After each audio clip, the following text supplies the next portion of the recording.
In this video, we will begin Chapter 2, which is named Descriptive Statistics. Some objectives here that we're going to try to cover. A lot of these have to do with just describing data, as you might imagine.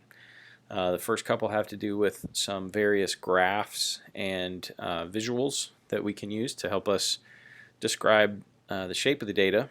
And then later on we'll do some measures of center, mean, median, and mode, and then some measures of variation. In section 1 we're going to start with a couple pretty simple types of graphs, the stem and leaf, line, and bar graphs. So to begin with, a stem and leaf, you may have seen these before. Your textbook I think refers to them as stem plots, either stem plots or stem and leaf plots. They're the same thing. If we have some data like this, I think this data represents exam scores, or at least that's what the textbook says it represents. So what we would do in a stem and leaf plot is we basically create two columns. One is a tens column and the other is a ones column.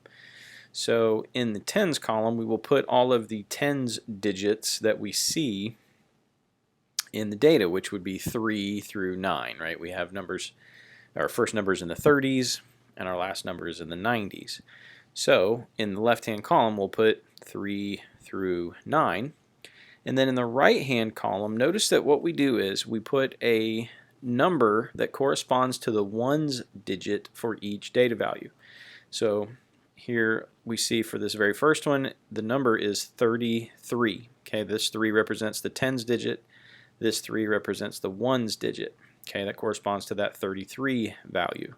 Okay, later on we have a 53. Okay, that would be here, and followed by a 55 and a 55. Okay, when you have multiple numbers in the same tens category, so we have 53, 55, 55, that is represented by a 3, a 5, and a 5 in the 50s row. So we see that the 60s have more numbers in it than any other. It's because we have 61, 63, 67, etc. up to 69, and that's where we see those ones digits appear. So basically what kind of happens is we get this sort of curvature to the outside of these numbers, and it kind of gives us an idea of where the majority of the data is happening. Okay, it looks like, well, we can tell that this is the largest category, and the 70s and the 80s also have a good number of representatives in it. So really most of the data is happening in the 60s, 70s, and 80s, okay, in this general area. So a stem plot or a stem and leaf plot gives us a good little visualization. Now a second kind of plot is a side-by-side stem and leaf. So this data in this table would represent a second set of exam scores. And so what we might want to do is kind of group A and group B them. So group A would be the data that we had from last time. I just copied and pasted this from the last slide. But group B will come from, well, I say I copied and pasted. I added a 10. That's the only difference. Group B will come from this new data in this table. So we see here that this data starts at 61. So we're not going to have anything in the 30s, 40s, or 50s row.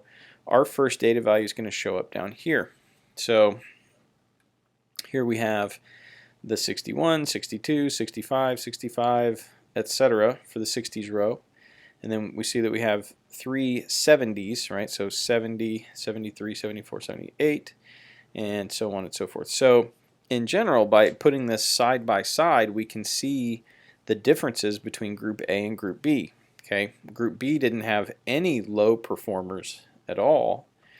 Well, I guess unless you count 61 as a low performer, but it didn't have any nearly as low as Group A did. And then it also seems to have a little higher average probably. I think we would probably assume that the average for Group A was somewhere in here, upper 60s, low 70s. But here it looks like the average would be maybe high 70s, low 80s, somewhere in that ballpark, maybe mid 80s. So side-by-side stem and leaves gives us a good visual that compares two sets of data. A line graph is a way for us to plot frequency.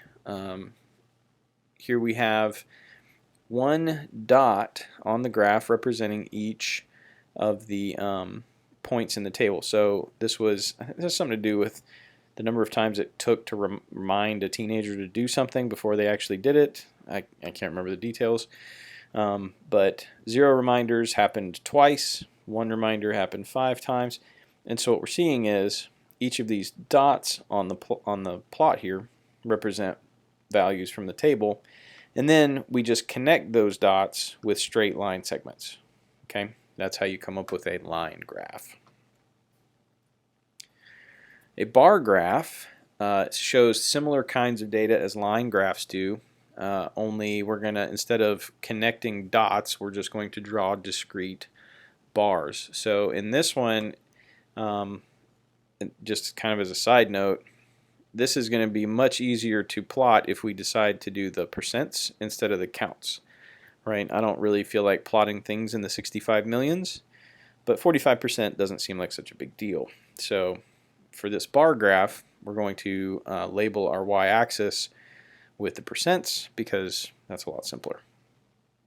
And here we see that our biggest category is the 13 to 25 group at 45, and then 36% for the second one, 19% for the last one.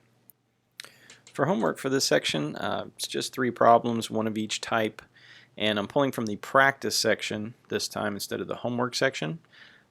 These examples are just a little more straightforward, and I think that'll be more appropriate for what you need. So probably wouldn't hurt just to do a little practice here on each of these types of plots, and that's all for now. Thank you.